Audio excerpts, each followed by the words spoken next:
of us like to enjoy again the satisfaction of peacetime life. So would our fighting men in the Army, the Navy, and the Air Force. So would the brave fellows who man our merchant ships and transport planes. They once had private lives too, and they would like to get back to their families and their peacetime work. But they know, and we know, that the job is not yet finished. As an American citizen, and particularly as one of America's war workers, you have met your responsibilities splendidly so far. You have electrified the world with your achievements. At the beginning of 1942, when you began to get into action in earnest, the United Nations were losing the war. We were menaced on either side by the two most dangerous and treacherous nations in history.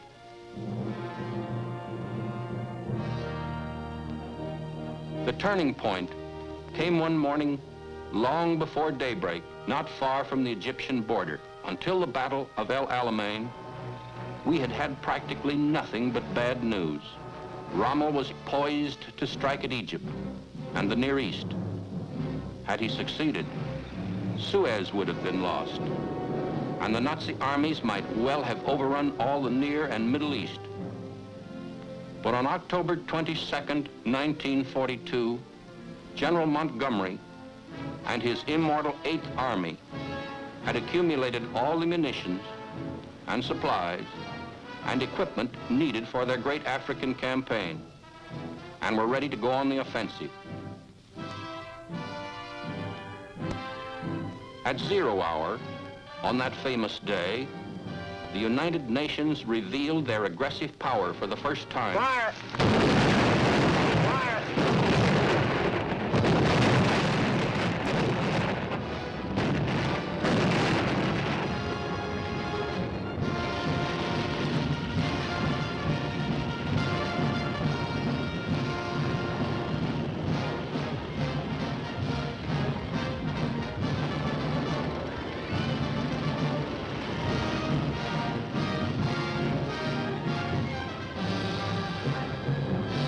We learned something that month, and so did the enemy, that future generations will marvel at our good fortune in escaping. Until that morning, the Nazi armies were full of boastful confidence. Never before had they been driven into headlong retreat. But this time, they were forced to retreat for 1,000 miles. And at the end of those grim 1,000 miles, they were hurled off the continent of Africa, never to return. That same autumn, Hitler's armies in Russia smashed themselves against the unforgettable Russian defense at Stalingrad. El Alamein and Stalingrad. In those two great battles, the enemy lost his most potent secret weapon, the legend that he could not be beaten. American industry and American labor can be proud of their part in these momentous events. At the famous Tehran conference, Marshal Stalin declared, without American production, the United Nations could never have won the war. That record must not, and I am sure it will not, be imperiled by any letdown due to overconfidence. I know that any job at a desk or at a workbench cannot seem very important in comparison with the worldwide scope of this war. Using a typewriter is certainly a long way from using a machine gun. Checking over papers may seem a petty business in comparison with piloting a flying fortress. In the jobs you are doing, in office or factory, you will never get the Purple Heart for your wounds or the Medal of Honor for your valor. But you can earn an invisible decoration that is no less worth winning. The inner satisfaction, the knowledge of true patriotism that comes to all faithful workers of the home front who give their full energies and minds to their war jobs. The machine guns could not be fired, and the planes could not fly. The bombs could not fall on our enemy without the painstaking effort of millions of desk workers and factory workers. This war is one gigantic enterprise, in which the work of each one of us plays an essential part, whether he be soldier or desk worker, employer or workman. Before the right weapons can get into the hands of our fighting men at the right places, at the right times, and in the right quantity, before that can happen, thousands of anonymous workers here at home must do their part. I can safely say that you have helped to win many a battle, perhaps without realizing it. War production is the foundation of our war effort. And by the same token, what you do from day to day affects your country's success in this war. Never forget, you are working for him, for the youth of America, for the boy next door. On the last day of the last war, thousands of such boys were killed. If the war had ended 24 hours earlier, they would have returned. What you do tomorrow, today, in the next hour, can help to bring the last day of this war closer and to save lives that would otherwise be lost. In by showing you a familiar face.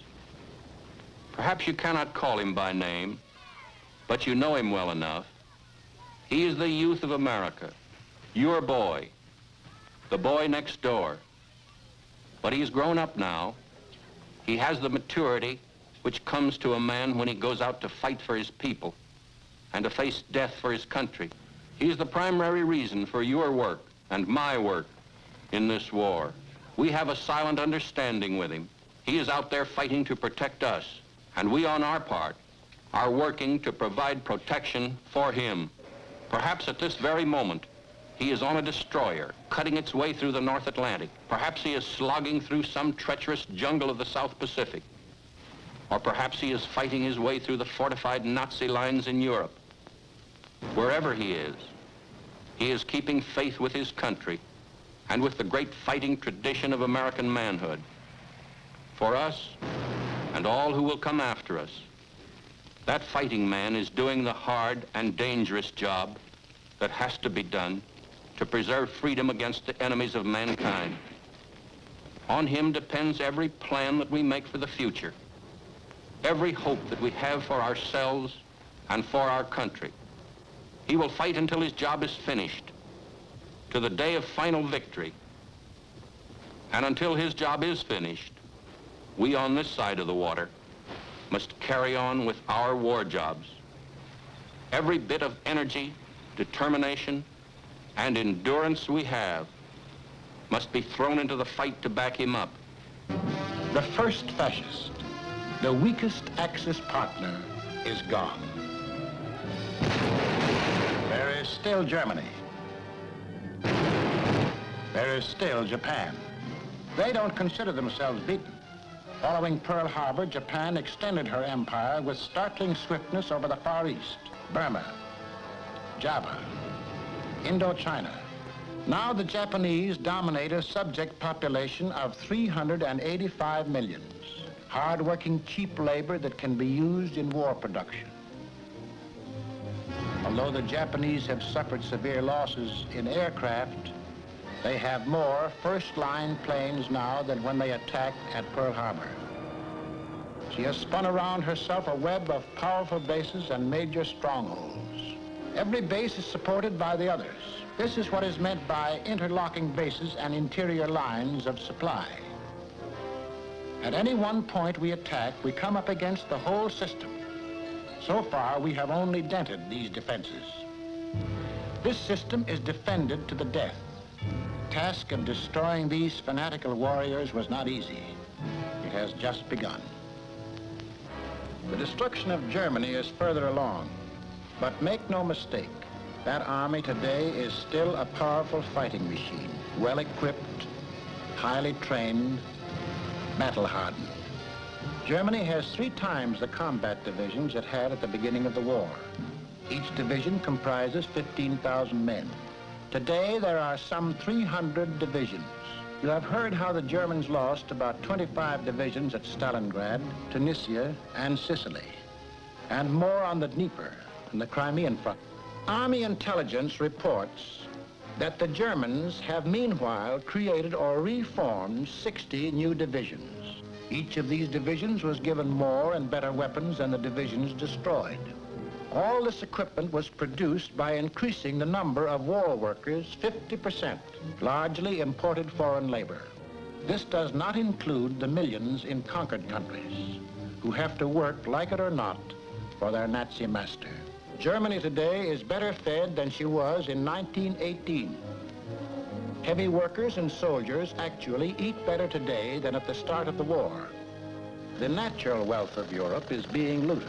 Germany suffers no dangerous shortages in any basic war material, whether coal, steel, oil, or rubber.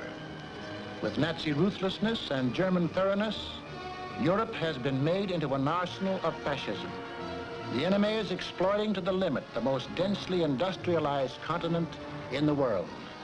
To keep pace with the changing war, the Germans have had to stop some production and increase other as often and as drastically as we have. But these problems are common to all war economies. The Germans have taken them in their stride. Their films boast of their industrial strength. They are making good their boast. The conclusive proof of German strength is the quality of her weapons. Plane production is up. After the Luftwaffe was forced on the defensive, it made fewer bombers. But this made it possible to produce more fighter planes. Deadly Focke-Wulfs, deadly Messerschmitts. Every new model is better than the last. Workers in the Ruhr, in the arsenals of France and Czechoslovakia, are forging huge coastal guns. Slave labor builds their emplacements, gigantic concrete structures. They do not scorn to use such orthodox weapons. On the other hand, they know the need for mobility and firepower. They have developed this rocket gun with a firepower equal to 6 heavy howitzers. Its barrage is devastating. We still lose ships and their precious cargoes. Every month, replacements, food and maintenance for each man require another ton of shipping. For 500,000 men, this means 500,000 tons, 50 Liberty ships a month. From England, our 8th Air Force is bombing Germany systematically. But we will never have enough planes and bombs to wipe out so big an industrial nation. Germany is fighting back with increased firepower. Our gunners face vicious opposition. A fortress is hit. Another of our planes will not return. In the outskirts of Berlin is this graveyard of smashed American bombers. We must replace this equipment. These men can never be replaced. The sea takes its toll in every amphibious operation. Drowned vehicles, swamp boats. This is the price paid to the enemy. This landing ship was hit at Jela. Her flaming deck full of half-tracks, personnel carriers that will never carry a man. These are some of the extra costs of successful amphibious assault. The great loss of equipment, the loss of lives.